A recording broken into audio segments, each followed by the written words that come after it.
Welcome to another Ozarks Voices oral history interview, a project of Missouri State University Libraries and its Ozark Studies Institute initiative. I'm Craig Amason with the University Libraries, and today's date is Tuesday, August 25th, 2020. Our special guest is Mr. Dan Chiles, a partner in the ownership and operation of Rockspan Farm in Bois D'Arc, Missouri, which is where this interview is taking place today. Thank you so much for allowing me to be here to talk with you and for participating in our project. Thank you, Craig. Just for the record, can you start off by telling us when and where you were born?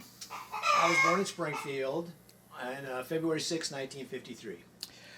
Rockspan Farm has a very attractive website at rockspanfarm.com that is full of information about the history of the family going all the way back to Jamestown in 1636, which is most impressive, and coming forward to the operation of the farm as it exists today.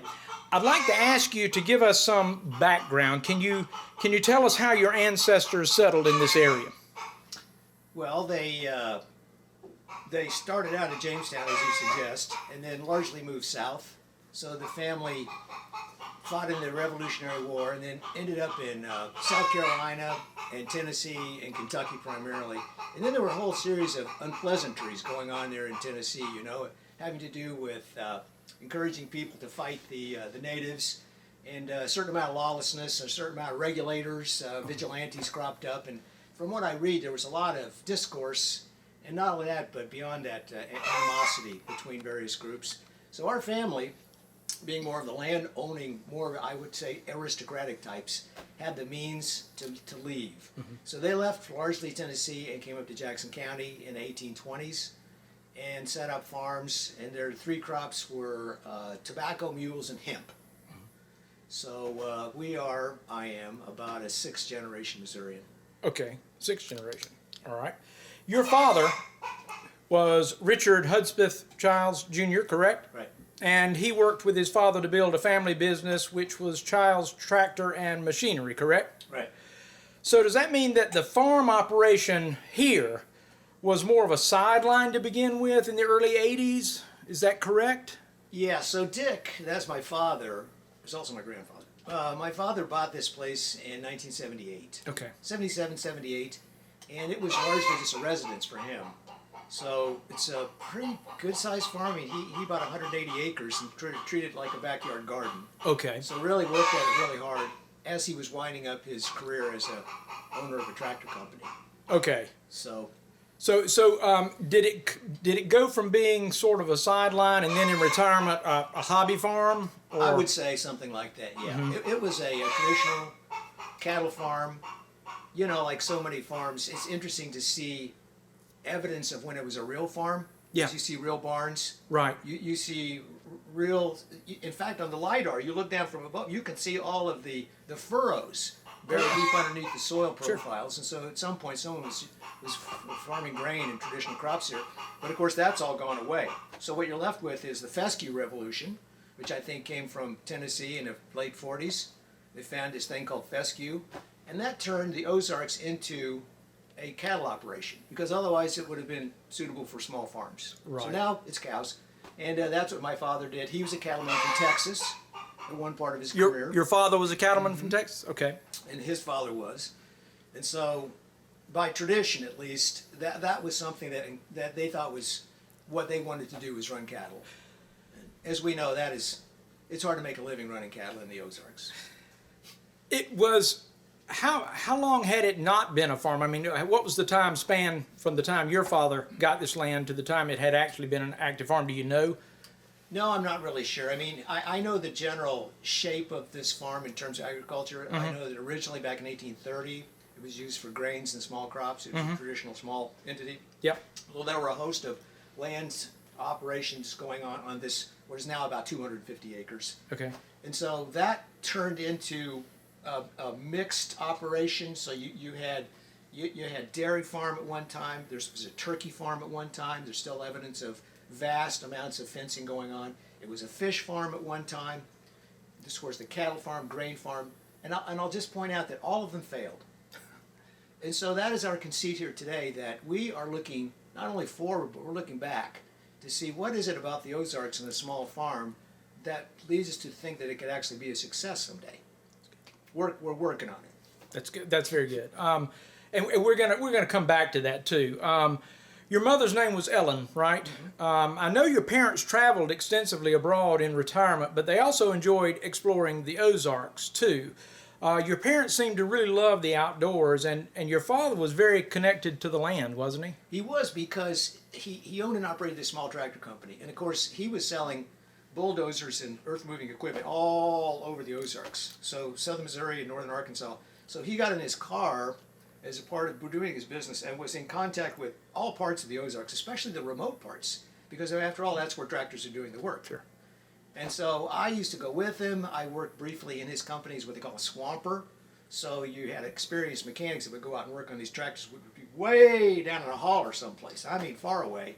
And that's when they really needed help. So I would accompany the mechanics. So that was kind of my exposure to the more remote and I would say beautiful parts of the Ozarks. Well, that leads me right into my next question. I wanted you to give us, if you will, a snapshot of your own journey. You know, have you worked? How long have you worked here on the farm? When did you start? What else did you do? A little bit about your family. Anything that you want to share with us? Well, I mean, I went away to school. So I graduated from Glendale High School here, and then I went away to school, and then. You know, that at those times, you know, those were tumultuous times. It was the end of the Vietnam War. And it was this major cultural change happening in America where people my age, the baby boom generation, were all going, is this really what we want to do? This traditional path, sort of the Mad Men, this has brought this back to us, what that culture was like at the time. And we're all looking at that going, is that what we want? And so I think, really, my brother and I formed kind of what I call a countercultural approach to that. And after college, the summer after college, we started our own business. And that was to build log cabins and timber frame buildings and bridges.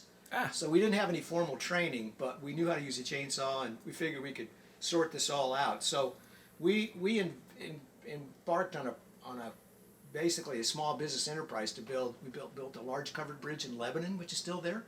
We built a whole series of suspension bridges. We built log cabins, timber frame buildings. And finally, the work just got too heavy. I mean, we were using mainly Ozarks hardwoods, and anybody that's ever picked up one, you know it's a big, heavy, solid piece of wood. So you reach a certain point in your life where you just have to go, man, I can't do this anymore. How long did you do that? I would say we did that for about 10 years. Oh, wow. And then, because of the same do our own spirit kind of thing, I mean, you know, that idea of starting and operating your own business is a form of madness. The failure rate is so high, and yet that's all we've ever known. So like I say, this summer after college, we started our own business. It turned into this timber framing operation, and then we decided what we really need to do is set up a manufacturing company to manufacture solar panels. This was 1980, and Jimmy Carter was just winding up his office and had been strong for making America safe through renewable energy and our own energy supplies. As you recall, we had several major worldwide disruptions where the energy flow of the planet got cut because of certain geopolitical events happening far away, but we suffered for that with the long gas lines and the insecurity. Are we going to have a stable form of energy going forward? And Carter's idea was that we're going to encourage the use of renewable energy, especially solar power and wind, back in 1979. It was really an astonishing foresight to predict at the time that the technologies were so immature, but to have that faith that we could really work our way through this, being Americans, being enterprising and innovative. And so Mike and I embraced this, and we set up a small operation in a garage to manufacture thermal solar collectors. So they're not the kind that you see today, which are largely photovoltaic. Yeah. They make electricity when you shine light on the surface. What we were building were panels that when you shine light on the surface of a thermal panel, you get hot water. So we made them large and small for little bitty projects. We made them for swimming pools. We did them for commercial operations. That turned into a job where we were putting radiant tubing in floors. Those are closely related. Both of them are heat exchange technologies. So at the peak of our career, we had about 190 employees. It was almost a $60 million a year company manufacturing right here in Springfield, Missouri. Wow. So I mean, our first love, though, was something I think that came from the influence of our father, and that is doing something practical and maybe something having to do with farming and the land. So because my grandparents on my mother's side were both farmers their entire lives, and my grandfather on my father's side also was in farming. At the end of his life, he was raising cattle down near Kabul. So it just seemed like the family influence was to, whatever we had started doing was to take us back to that place where our grandparents had been and we had spent so much time. Yeah. Which was trying to make a living on the land. Right. And that's where you are. That's where I am. It's a great story. Rockspan Farm has clearly evolved and is a much different operation than it was 40 years ago. Can you give us some insights into how that happened and why? So my working theory is that you have these major environmental issues that are happening right now on the ground right here. And there's a couple of them. One is the whole western United States, that's everything past Kansas, is built on sand. Mm-hmm. So that is, they've built entire cities, whole civilizations, assuming they're going to have a water supply. Mm-hmm. But because of global warming, the ice cap is melting, the rivers are shrinking, and even worse, the aquifers are disappearing. So all of those cities, think of the major cities out west past Kansas, yes, that are absolutely dependent on a cheap and present supply of water to keep them going, that's all going away. Yeah. And as the planet warms and it makes it tougher and tougher to farm anyway, and you add to that a water shortage, my prediction is that people are going to come back east. Mm-hmm. So we had the Great Migration in the 30s, the Dust Bowl, where people went to California right, because that's where the opportunities were. That is going to reverse and people are going to come back here. And that gives me hope to think that what we should be doing on this farm and little farms around the Ozarks is trying to find a way that small farms can become relevant and profitable once again. Mm-hmm. So the question becomes, and we're engaged in this on a nationwide level, is the only form of farming that makes sense is some giant New York, Wall Street owned monstrosity, a giant corporation thing in Iowa that owns 50,000 acres, where the guy that owns it and runs it has never seen it before, has never picked up soil in his fingers, it doesn't know a corn plant from a soy plant. That is what's happening today, and my question is, can this little farm, all 250 acres and all of our experiments, can this be relevant for people that are going to find themselves interested in a meaningful job close to the land where they can feed a family and they can survive uncertain times? So this is almost, it sounds like in your mind, this is almost like a model farm. It's turning out to be yeah, that way. Mm-hmm. And a model farm in that we are, like every farm, trying to find the way to pay for our expenses. And we are, like everybody else, casting about. Because when the operations of a small farm, say, raise grain, try to compete with Iowa, that doesn't work. And trying to raise cattle in a situation where the land is getting more troublesome because of heat and global warming. And plus, the culture's interest in meat is now changing. You've got these laboratories that are turning out stuff that looks suspiciously like meat and fish and other animal proteins that comes out of beakers. Mm-hmm. It's coming from mushrooms or mycelium compounds and different bacteriological mixtures that probably sound terrible to look at, but at some point when it shows up on your grocery shelf or in Burger King, you go, doesn't taste bad. Mm-hmm. All of that, I think, is pressure on people who think that raising cattle is going to be the future. Mm-hmm. So what is the future? We are placing a bet on trees. Mm-hmm. Because the same argument that's going to drive people from the west of the United States to places where they can live and find water is happening to what we call chandlers.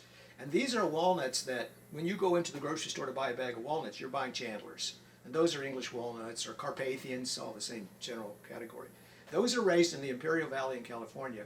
And their problems with the environment, water stress, labor shortages, wildfires, tornadoes, earthquakes, all of that is putting at risk traditional giant orchards that raise all kinds of stuff that we take for granted. You go into the Hy-Vee and you see all this stuff that's coming from the Imperial Valley. Comes out of the salad bowl, yeah. The great salad bowl. The great salad bowl. And our argument is no, you can't count on it. So is it possible to set up tree farms in the Ozarks, keep them irrigated, and grow a crop that people will find and be willing to pay for. And it's a long-term strategy because even if you do everything right and a chandler can put up with the weather, you're talking about 7 or 8 years before you see a crop. So I think the accountants will hate it. It's not like you have a quick turnaround, but then again, chandlers can live hundreds of years. So once you get the thing going, once you get it up to its mature 40 or 50, it's not a big tree, 40 to 50 feet maybe, then you've done something for future generations. Many generations will be harvesting the nuts and the fruits off of these trees. Yes, it's the long term, and I want to get to that too. Did you read my questions ahead of time? No. Because we're going right along. You're leading right into my next questions. But before we go to that, I want to get to a sort of a more basic question. This is still pretty much a family operation, right? Right. Your brother is still involved in this, correct? Oh, yeah. I have two brothers. One is a rider up in Minnesota. Okay, so not involved directly with the farm operation. How many family members are directly involved with the family operation? I mean, with this farm operation? Well, my brother and I are the owners, along with our wives, and we all have kids. So some of the kids show more interest than others. But right. I would say, Will, that's Mike's kid. He's our operations manager. And then on any given time, between holidays or just casual visits, there's 6 or 7 family members that like to be involved here. Okay. And you can see that on our webpage. I mean, we do projects like restoring the dam, planting trees, putting in ginseng plots. I mean, there's always work to do. Right. And are there any other employees outside family? We occasionally hire people. Okay. When we have big projects, like when the Chandlers all showed up from California, we had to get them in the ground, and that was a big deal. And then we had to put in a big irrigation project, which we had to use some outside help for sure. Just contract out that, yep, right. So you were talking about these projects. You have an impressive number of projects going on here. I looked at your website, and it's just... Some would say bewildering. Well, yeah, I would imagine it is to some degree. So many different directions, especially with the tree and land management. This is it 200 acres, 250 acres? What's the size? 250 acres. About 250 acres. And do you live on the property? Yes. Okay, and your brother does as well? Too. Okay. Do any other family members live on the property, or is it just you guys? Just us. You're spending some time and resources on growing these Chandler walnuts, which I guess would have been rare in the Ozarks. Yes. Correct. But you're also planting chestnuts. You're planting pecan trees along with several other species. You've got your hands in fruit and vegetable cultivation. You're coming up with innovative ways to help wildlife. And don't forget the bald cypress. Thrive, and the bald cypress. I'm going to get to that specifically. And you're also coming up with innovative ways to deal with pests. I thought that was very interesting. What's the inspiration behind these ventures? You've touched on it with the whole migration back and how these farms are really a long-term investment. So, is it financial? Is it environmental? Is it both? Is it something grander? Well, I would say at its basis it has to be financial, because we talk about sustainability, the triple bottom line. So you're trying to be financially responsible, you're trying to be socially responsible, and you're trying to be environmentally responsible. So that's a new way of accounting. Whereas before we just looked at the numbers, the spreadsheet, the balance sheet, the income statement. What's the bottom line? But now we know that we have a social obligation to take care of the people that live here and the community, and then the environmental responsibility, I think, is growing in importance. Because as farmers know, if the temperature gets so high that the moisture is baked out of the soil, there is no farming. And that's what's happening in Iraq. You've got 130 degree F temperatures in Iraq, and farming is over. They cannot farm if there's no moisture in the soil. And so what startles me, Craig, what really alarms me, is to pick up the newspaper and to read about massive wildfires in Russia, in Siberia, north of the Arctic Circle. Yeah. And the last time I was with someone who seemed to be skeptical about that, I said, what makes you think that wildfires north of the Arctic Circle are not coming to the Ozarks? If they can burn the Arctic because of excessive temperatures, the Ozark forests will burn as well.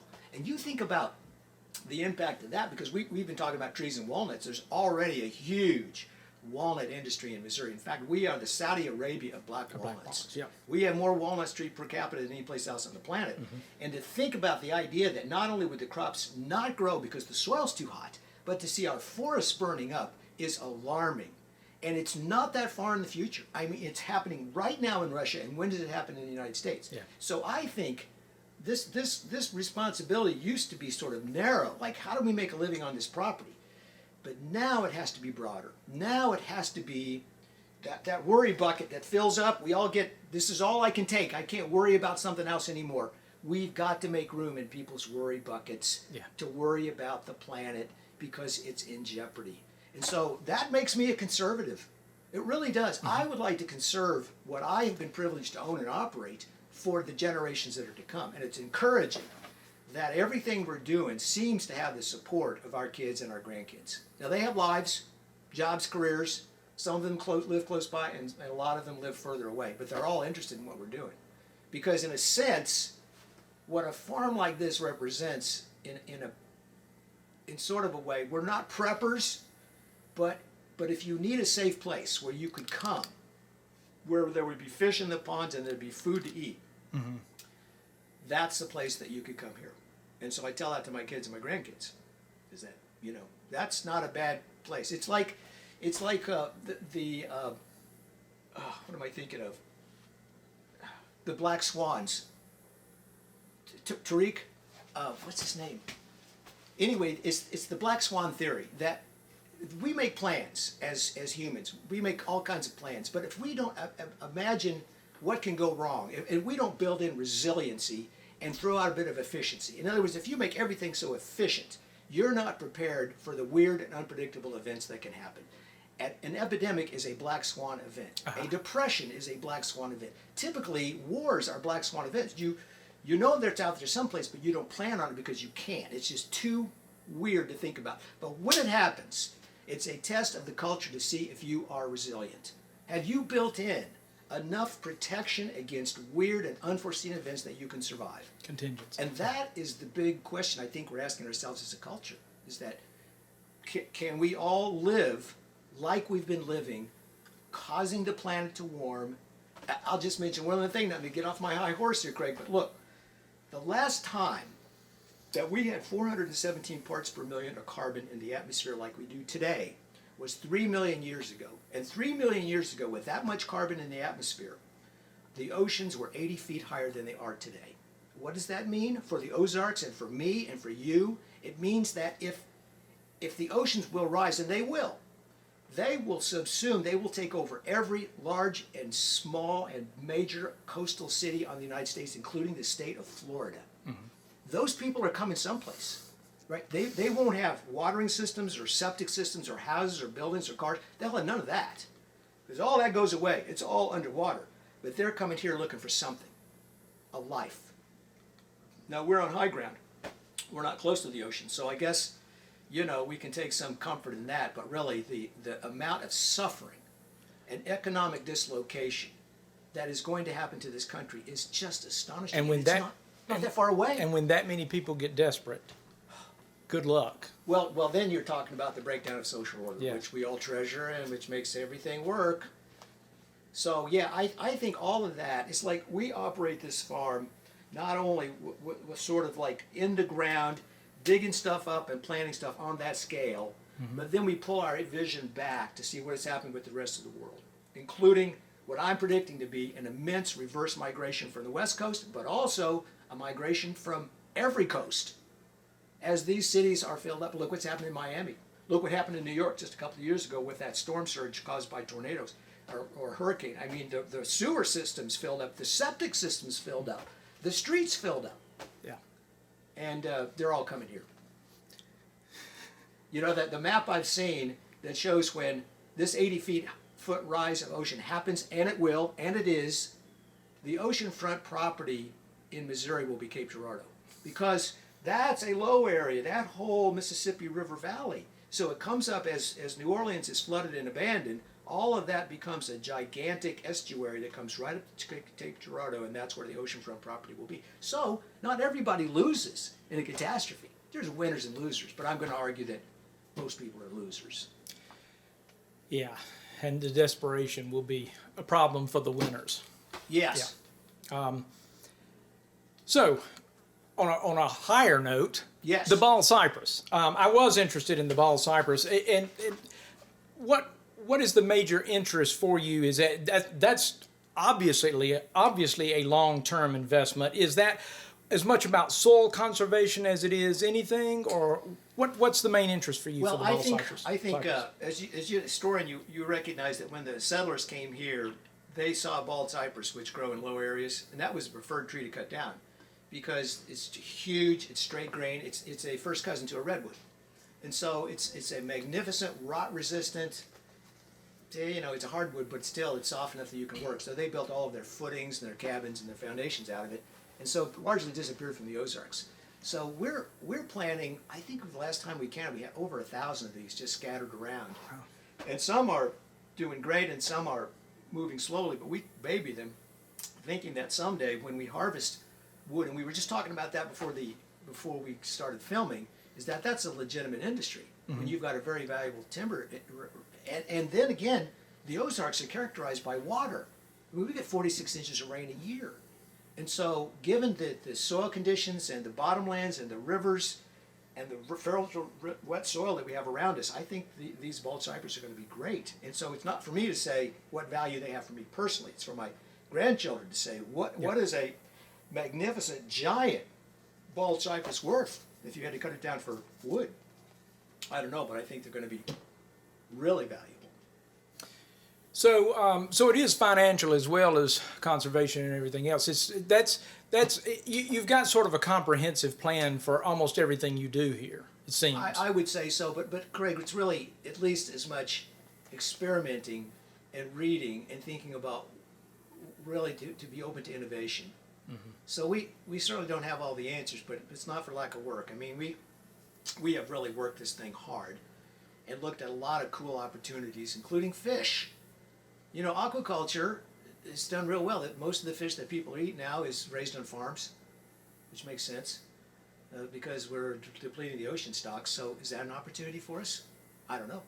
I think really at some point,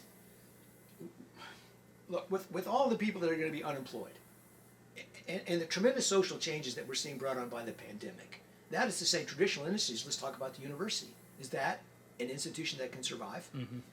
I don't know in its present form, but you just have to wonder. Shopping malls, the way that we travel, the way that we stay in hotels, the way we go out to eat in restaurants, the way we buy our food, the way we raise our food, all of these things now are up in the air because this pandemic and the social injustice and the economic weirdness that's happened makes everything debatable. And I do wonder if it's possible for people to find a meaningful and successful life on a small farm in the Ozarks. I don't know. I mean, can you do something else besides raise cows and still make money? So you go to farmers markets, you see people trying to make a go of it. I think it's not a bad life. I'm pretty sure that most people have second jobs, or at least somebody's paying their health care. Yeah. But at least it's something that, as when I was a kid, we didn't have anything like that. No farmers markets. I mean, so this is an important innovation that shows that people might be able to live on small farms and make a go of it. And I don't know. I think we're going to do our part. I don't know if we're going to go to farmers markets, but maybe if a walnut crop comes in. Well, you do envision at some point having a retail element here. Well, sort of a leave by the gift shop strategy. Mm-hmm. Right. Yeah. Honesty stores, that kind of thing. Yeah. Yeah, right. Here's another thing you're doing that's very interesting. You mentioned it earlier, and it interests me because I interviewed somebody else who's doing this, and you are growing ginseng here, too, which a plant that is relatively rare, but native to the Ozarks, and also Appalachia, and I think in areas in China, and very popular, very, very much in demand in China. Right. That's a plant that requires patience too, since I think it takes like 10 to 15 years to grow the roots to the place where they're marketable. I believe it. What are your plans for this project? What got you interested in that? Well, simply because, like you say, it's native to here. You plant it right. You're patient with it. It makes it possibly a cash crop. So we have 8 different plots that we have basically cut out of the woods and tried to transform into ginseng. And some have been better than others, but we spent probably $500 on seeds. And $500 worth of ginseng seeds is 2 little bags just like this. I mean, it's not much. So, and what we've observed too is it almost takes a year and a half for these things to germinate and start growing plants. Yeah. It's really a slow growing thing. So we don't know.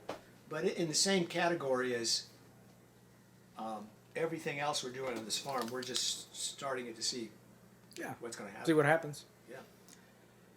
Well, another long-term investment you initiated is the Sac River Revenant Project, revitalizing the riparian corridor where the river runs through your property. You're looking toward the future to protect the interface between the land and the river. Why is that so important to you?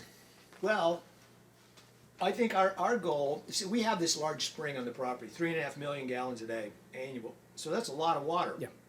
That's the kind of water that people would kill for in LA. And it's just coming off of our property. So our job is to make sure that the water, when it leaves the property, is cleaner than when it arrived. Okay. So it comes out of the upper aquifer, which is somewhat compromised. It goes into our little lake, goes down the spillway, and then goes into the river, which is adjacent to what we call the Revenant.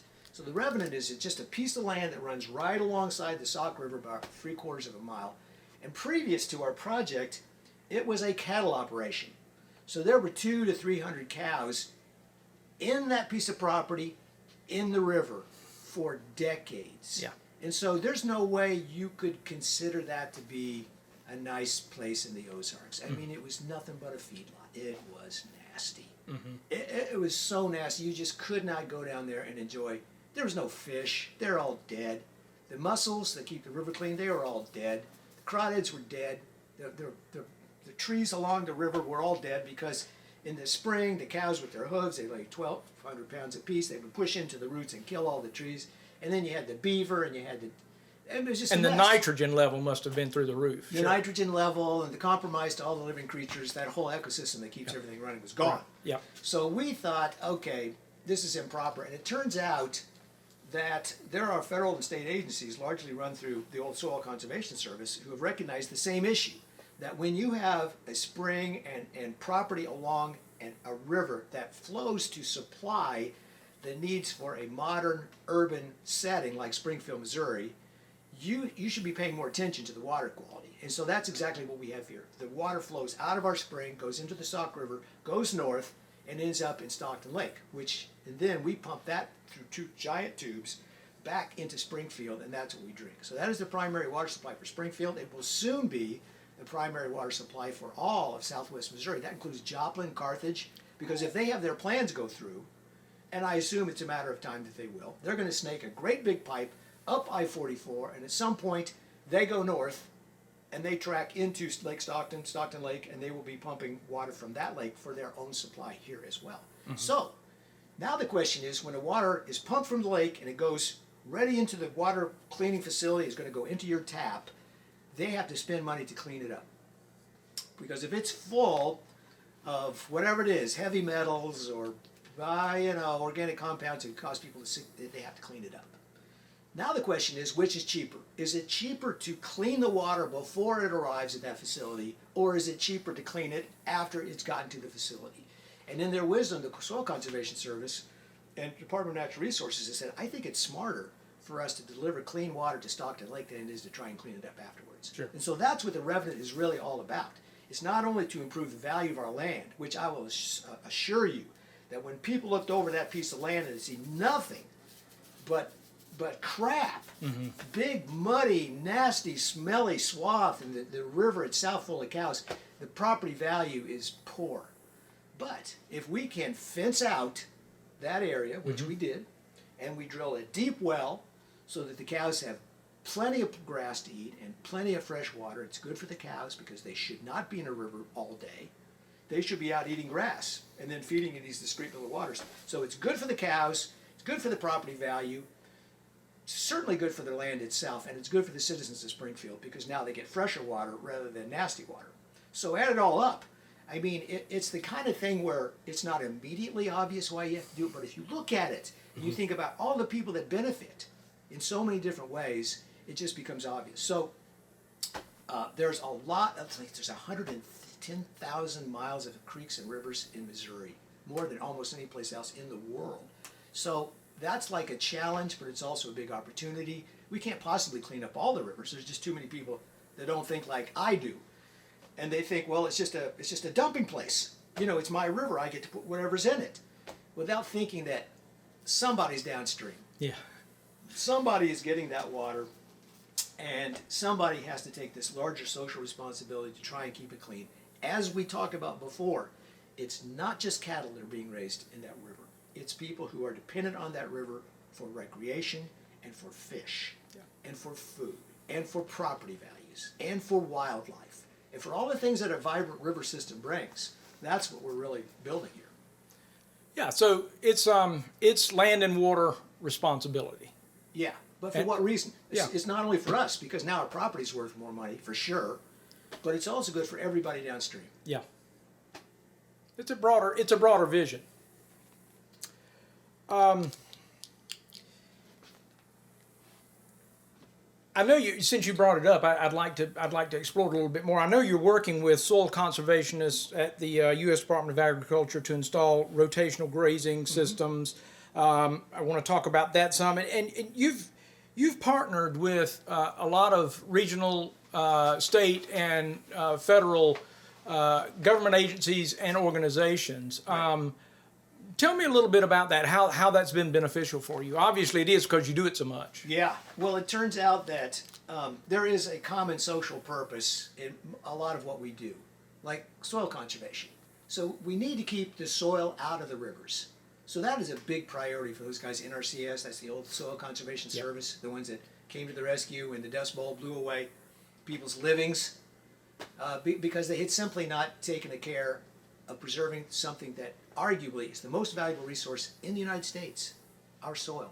That's worth more than anything else. If you added it up, the value today and the value in the future, it's our soil supply. So we kind of start there. How do we maintain the soil profile, which is pretty weak in the Ozarks, but not let it roll down the river? And then all the other priorities that would come to that are common to the mission that we have found on state and local and federal level. They're all going similarly. How do we use our resources in cooperation with private landowners? So it's always a partnership. They can throw in some money, but only if we put in money first. And then they go, what kind of effort are you personally committing to make this thing work? And so once we sign the documents and we agree on what we're trying to accomplish here, and we agree that they have the right to come and inspect it and make sure that we're all on the same page, you sort of embrace and wrap your arms around all of these different agencies, right? We're going to work on this together. Your expertise and our hard work, some of your money, some of our money, and we're going to just jump into this thing, whether it's preserving fish or preserving streams or preserving pollinator plots. Part of what we're doing with NRCS is something that I think is really interesting, where we're going to designate certain portions of the farm, and we're going to try and recreate as close as we can something like a native prairie. Oh, yeah. Something that Schoolcraft would have seen as he came through on his horse. And so to do that is not only preserving the soil and making it richer, but it's also encouraging a whole set of wildlife that currently doesn't exist today, or gone, or it's in minor populations, and trying to bring that back, including pollinators. So we're engaged in this great experiment to see how all of these overlapping social interests work together, preserving land, preserving soil, preserving economic opportunities. And so working with these different agencies has been really gratifying for us. How long have you been doing that? Well, the Revenant project is about maybe 6 years old. But the other thing, like you mentioned, in terms of cooperation, it's not just what we build. It's not the shovels that we put in the ground to change things, but it's when MSU says we need to come out and study a stream. And so we have this active and dynamic relationship with MSU and with Drury and with R12 and others who need a place that's close to town, where they can drive out and they can see what karst topography looks like, what a pond environment looks like, what a spring environment looks like, because it turns out, as we suspect, in any given of those ecosystems, there are creatures that only live there. Like on a fresh Ozark spring, which we are privileged to own, there are certain dragonflies, there are certain creatures that live in the stream, but also below the stream at a depth that you can't even imagine, you certainly can't see. Only those critters that can survive in those areas will survive and live in that spot. And so you have to study them, you have to preserve them for their own diversity. I mean, it's like my permaculture friend saying, if nature is one great big extremely complicated machine and you drive down the road and you start throwing out nuts and bolts, big pieces here, big pieces there, you go, I'm streamlining, I don't care about all this diversity, I don't care about all of this intricacy. The next thing you know, you've got a beat up car that won't work anymore. Yeah, you're in the ditch. Yeah. So our job is to preserve that diversity, because those critters that we're trying to preserve today might be the ones that give us a new cancer treatment down the road. I mean, that's just one reason to do it. I mean, there's a lot of good reasons, but that's one. I was going to ask you about education, because education is obviously a very important element of your operation here. I'm curious, do you all provide programs, or do you just provide the facility and have professors and students come out and use it as they... We do very little programming itself. Okay. We're just really not, set up to do that. But actually, we just kind of encourage people that have, that kind of interest to come out. Okay. And apparently, quite a few do. Yeah. Well, the virus, has put a real strain on that sort of thing. I mean, with Audubon, we come out on several occasions and do bird counts, and of course, that's kind of gone away. But I'm looking to the day that all of that goes away, and we're able to encourage people to come out and come see us. back. Yeah, sure.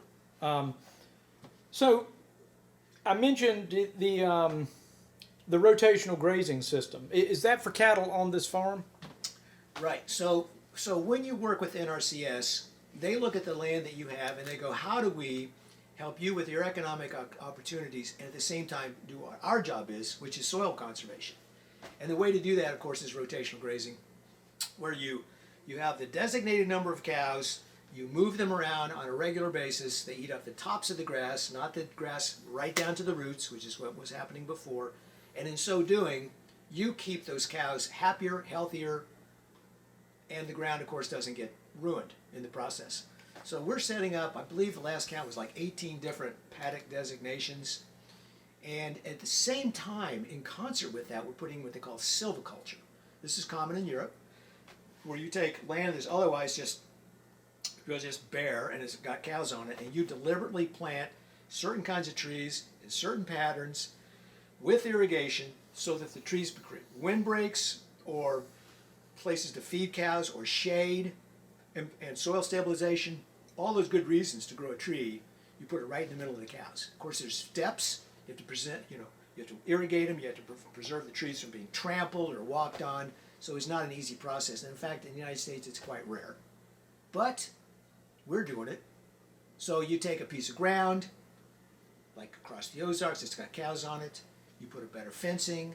You put up a deep well with paddock systems. You put in silviculture. You put in these pollinator plots. And all of a sudden, you've taken something that's pretty ordinary, pretty vanilla, and you made it into a much more complex, and I think, sustainable ecosystem. Yeah.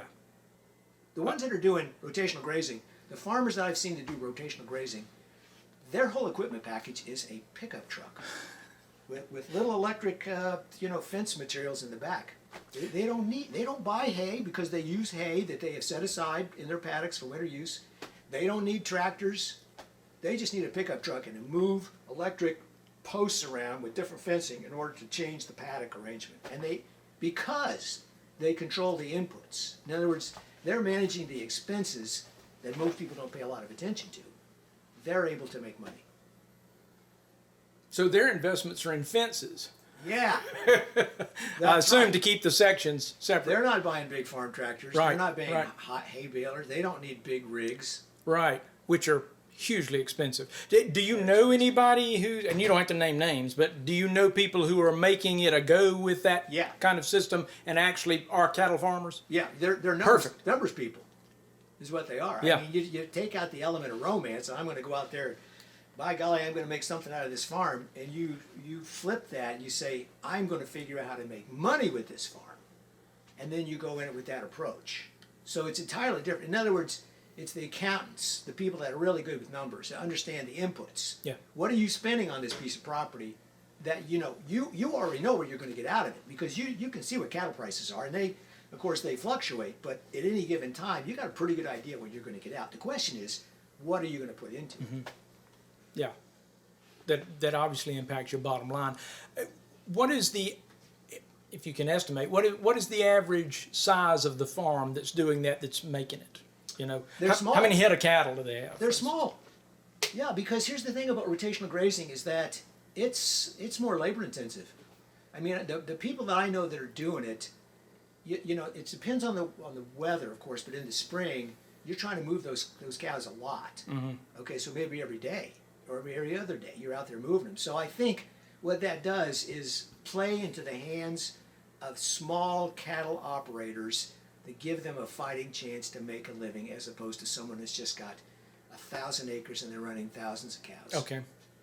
That's the so rotational grazing actually allows a small cattle operation to be profitable. I think so. Okay. Exactly. Okay. Because you don't have to have a lot of stuff to get started. You've got to have some ground you can lease. But you don't need all that equipment shed full of stuff.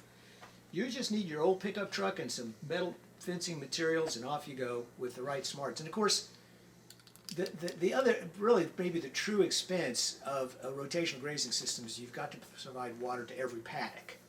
Because you think about it, if you've got a central system where all the cows just bunch up in a pond, you know, your traditional approach to raising cows, yeah, it doesn't work. But in a paddock system, you're moving them, so every individual paddock has to have a water supply. So that's really the upfront or capital cost, I would say. Moving back to trees, you talked a bit about long-term investment in trees, like with ball cypress and so forth. What about your current timber, like oak and hardwoods and so forth? Tell me what you're doing. Tell me what you're doing that's different than what other people are doing. Well, I'm not sure. I mean, you know, the Ozarks hardwood forests, as we were talking about before, we were talking about the pine forests in Georgia. These are hardwood forests, and largely people are harvesting the white oak for whiskey barrels and walnut for, you know, for veneer. And, you know, the oak has value as well, but what we're thinking about doing is maybe setting up a portable sawmill just to kind of see what the trees will do for our, you know, what we can turn them into. But right now, we haven't gone down that route. We haven't figured out all that we want to do with these trees. When we cut them because we have to, or when they fall, we pile them up. Some of them we saw up. We have people come out and saw up our trees. We store them in one of our white barns so we can age them and use them. But it's not a high profit business, and I'm not exactly sure, you know, where we go with it. So you're not cruising timber now in cutting and that sort of thing? It's only occasional. Okay. It's not a deliberate strategy to make money. Okay. So I'll have to come back later and interview you again. Yeah. I know yet another branch of the operation here is BeeFoster Native Bee Nurseries, and I believe that venture is engaging yet another generation of the family into the farm. Is that right? Yeah, my daughter. Talk a little bit about that. Well, so you know, the camera can't see this, but back behind you is our operation for building what are native bee nurseries. I'm gonna is that okay? Yeah, sure. Yeah. And you can just keep talking while I'm. And so this was occasioned by our own interest in farming, of course, where everybody knows that if you're going to grow things, you have to have pollinators. And so the world is facing the catastrophe known as the demise of native pollinators, especially native bees. These are poorly understood. There's probably 450 varieties in this area right here. Maybe 20 to 30% of them are what they call above ground nesting. So they need to find a place every year where they can lay their eggs and they can raise their young. So these are not honeybees. Honeybees are from Europe and they're invasive. So they showed up here and found a world of native bees that were already existing. So these little bees, typically they're tiny, except for like bumblebees are a native bee. Sweat bees are another form of a native bee, and that's kind of the spectrum. You got a big one, you got a little one, and in between you got a lot of different sizes, hundreds of different sizes, that are pollinating native plants and have been, I guess, for as long as the plants have been here. They've got that symbiotic relationship. When flowers started developing, when plants started developing flowers as a means of sexual reproduction, they had to have some way of dispersing that pollen. Wind is one way, I suppose in certain waters another way, but the rise of insects was perfect for the needs of the plants and for the insects as well. So when Columbus got here, he found that environment. And even today, maybe 20 to 30% of our total food supply comes from these native pollinators. Lots and lots of things are native pollinators, and so they're in jeopardy. They're disappearing. It's impacting the performance of farms. That's why they ship honeybees all over the country, because they have these giant plantations of things that are growing that need pollinating.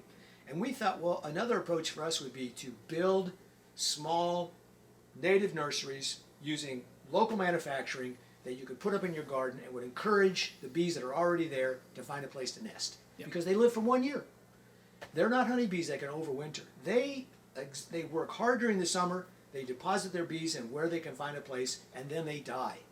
And so their livelihood is over, but the generations that will survive them are in the form of eggs. And if we don't protect those eggs, if we don't keep those going from generation to generation, then we'll lose the pollinators, and that means a lot of our food supply just goes away, like cantaloupes, like alfalfa, like most of the fruits, like all the flowers. It's like an astonishing number of native plants and flowers in this country are only pollinated by native pollinators. I think it's like 70 to 80%. That's huge. You think about That's huge. what that would do to affect. And it's coming because in Germany, they have recorded a 75% reduction in flying insects. And that includes native pollinators. So is that where we're headed? A 75% reduction? And we know what causes it. It's climate change, it's habitat impact, and it's the overuse of pesticides and insecticides. We spray them in all directions, trying to get rid of agricultural pests, and we end up killing the bees. Yeah. So we thought, well, this is our background, is largely manufacturing. This is how we know how to make things, how to set up web pages, how to, sell things. And so this is an operation that's part of our farm now. Yeah. And allows you to work with your daughter. Yeah, it allows me to work with my daughter. What's your daughter's name? Amelia. Ames. Ames. I love that. But I did want to mention that because that's pretty interesting. I mean, that's almost like a complete different sideline there. Oh. That could become big. I love those little houses with the little tubes and so forth. That's fascinating. I read through that, and it's. Well, so great. Don't you think this is an American tradition? Sure. That ideas come from small farms. Sure. I think of Sure. Lindbergh. Yeah. It flew across the ocean and set this standard for the first guy to fly solo across the Atlantic. He came from a farm in Minnesota. His father was a legislator and an inventor. And I think back to my own days growing up on my grandparents' farm, they were always improvising. Yeah. I mean, he had a metal shop, and he had a wood shop, and he had his cutting torches, and he could do anything. Yeah. Anything that needed to be fixed, put together, built, he had to do. It wasn't really like he had an option. And so that kind of ingenuity, that you have a farm, you have to be capable, you have to have a lot of different skills, to me, is exactly suitable for innovation. It forces you to be innovative when you live on a small farm. So therefore, it seems obvious that if more people could survive and make it on small farms, the amount of American innovation would correspondingly rise. Would that be a good thing? Yeah. Necessity is the mother of invention is a cliche for a reason. Yeah. Well, since you were talking about education, I'm just going to throw this out there. Would you consider Rockspan Farm moving towards becoming an ecotourism destination? Would you like to see that happen? I think so. Walking trails, all that kind of Yeah. stuff, so that people get out here and enjoy the outdoors and learn to appreciate it better? It is a constant source of conversation around here, with the simple idea that when we talk about environmental challenges, the very issues that we have been raising about the rising ocean levels and the increasing temperatures and the presence of wildfires and more insects, the threat to our way of life, you're talking to a population in this country that spends 95% of their time indoors. They're inside a car, they're inside a building, they're inside a house. They used to be inside movie theaters and malls and restaurants. But anyway, they're inside. Yeah. And so now you go, we're losing this. We're losing these trees. We're losing the biodiversity that is the hallmark of our success as a species. And people go, I can't relate. I haven't seen a hummingbird forever. I haven't seen a native bee. I haven't seen plants outside of the little strips alongside my suburban home. People are disconnected from the land that preserves them, that enables them to survive as humans. We are disconnected from that. So when you say maybe it's got potential as ecotourism, I think it should, but will it? I mean, will people at some time realize diversity is our friend? Diversity in all of these different amazing systems that interact with each other. This is a role model for us to better understand how we can interact with our planet, because we're doing a real poor job of it. And I'd love to see people come out at some point when we're ready, because we're not yet. I mean, we don't have the insurance coverage or frankly the infrastructure built to accommodate that, but it's on our minds. Good. Well, as a historian, I was especially intrigued to hear that you also opened the property to professors and students from Missouri State University and other institutions for archaeological field work. Right. Can you share with us what you found and why that kind of work is important to you? Because that's a completely different avenue that really doesn't have that much to do with the plants and so forth. It's history. Yeah. So I think it stuck with us when we were doing these projects for the riparian corridor. So that involved fencing out the cows, for example, and doing work on the land. And so because there's federal money involved, we had to use archaeologists that would come out and go, you're not allowed to do something that's disturbing a place that has some historical archaeological importance. And we go, you're right, we agree with that. And so they would send out the archaeologists and they would poke around and they would find these places that frankly were amazing to us. We had just walked by and they would say, look at what we found. We have found evidence of prehistoric occupations here. These were seasonal villages. These were outlooks. This is where they sat down to make points, or this is where they sat down to defend themselves, who knows. But somewhere around, Clovis times, you're talking about, because Big Eddy is just up the river. Big Eddy is Clovis, that's 13,000 years. And so we feel strongly that native inhabitants have been around for at least that long. And so now, given that the archaeologists have sort of raised our consciousness, we have reformed our practices, for example.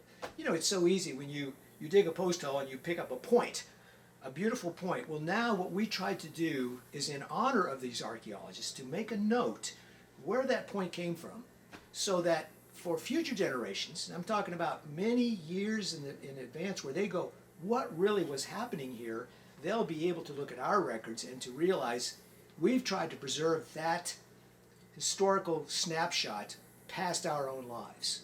And that has given us a real interesting perspective on the struggles that we see to make this land succeed and pay for itself and be sustainable, and then to realize somebody did it for 13,000 years or longer.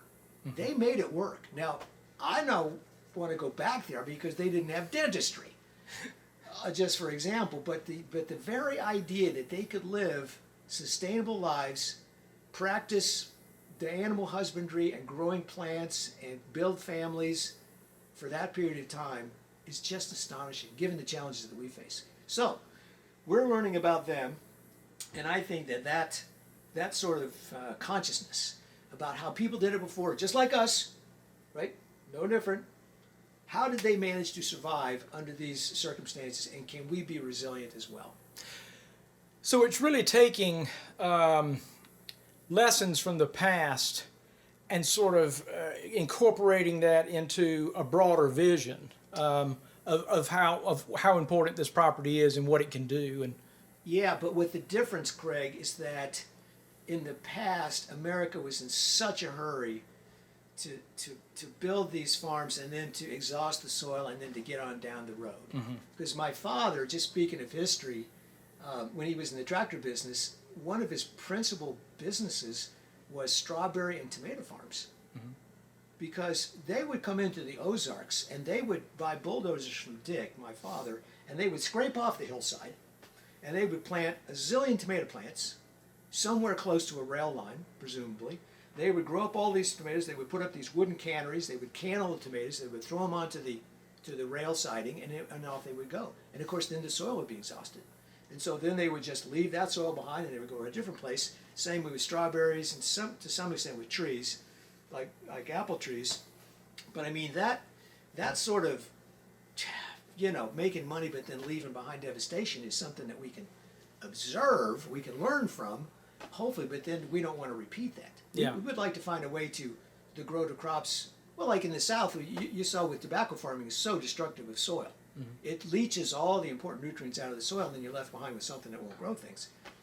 We can observe that behavior. We can honor it for giving us the ancestors that produced us, but we can't repeat it. Right. We can't. We can't afford to. Learn from it. Yeah, we got to learn from it. Sure. Are people paying attention too? I don't know. I think the university has this big role to play, just to remind people what it means to survive. You're 95% of the time indoors, but guess what? Outside is the future. Yeah, I'm sure it is a huge balancing act that involves money and politics and all kinds of factors. Well, largely because you're dealing with such small players. I mean, in our political system, as we know, it's driven by major political contributions, and the farm interests in Missouri seem to be largely giant, huge, big agricultural industries. Now, there's some exceptions, like the Farmers Union, small operators like kinship to us, but that's the great difference, I think, between agricultural future, what I'm describing, which is small enterprises that can somehow survive, versus the CAFO world, which is the diametric opposite of this, which is giant corporations largely owned by foreign countries or by huge corporations that are taking the pristine water supplies that we have here and putting in 80,000 hog confinement buildings. It's just astonishing how people would do that, and to think that under current Missouri law they could put one right across my fence line 175 feet away, and I have no recourse. Mm-hmm.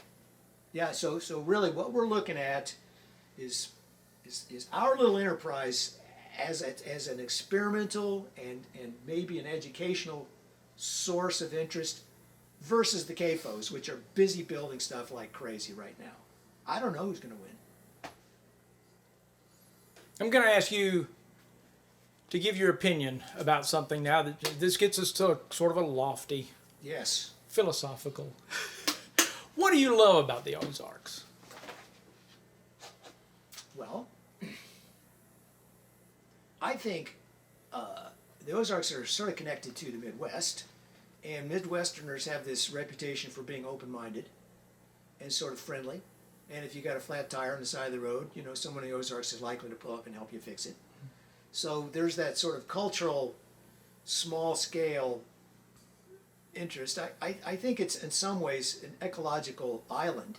It's interesting to be located between where we are. I mean, the center of the country, this ancient mountain range, and all of the cool things that have been preserved, because at one time, you had these changes with glaciers coming and going and leaving behind pockets of plants that would not otherwise be here, but because they were deep in these valleys where you had these microclimates formed by springs and rivers, that these things that would normally only be north or someplace weird are preserved here, like pawpaw trees. Mm-hmm. I just think it's just an amazing, diverse, beautiful place, and I love the water.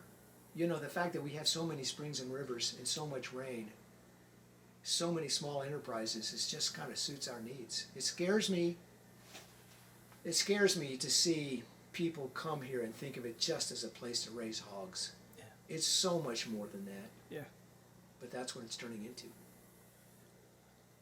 So, how do you envision the future of farming in the Ozarks? Are you positive about it? I mean, you obviously have some hope, or you wouldn't be doing what you're doing. Well, the dystopian hope is that, look, Gray, we've talked about these major changes that are happening in this country right now, where retail shopping, retail eating out, maybe even universities, certainly hospital systems that are hopelessly inefficient, all of this has to change. There has to be a major disruption in our culture and our economy, which unfortunately is happening right now. But as it happens, you have to look ahead. Do we rebuild the malls? Do we we put up more CAFOs and hog operations? I mean, do we go back to getting in jet planes and flying all over the world? I don't think we can. I think once we start to realize the peril of the forests burning up and of our land becoming so hot that our crops won't grow again, that you start to think, okay, well, everything has to change. Now, not because we want to, but because it has to. Because in order to preserve the 7 billion people on this planet, something has to change.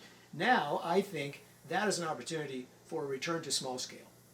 Because, you think about it, you don't have to have a lot of money to exist and live on a farm. Now, we're not going back to the 1850s, 1830s, because under modern conditions, you can have a small farm and be connected to the internet.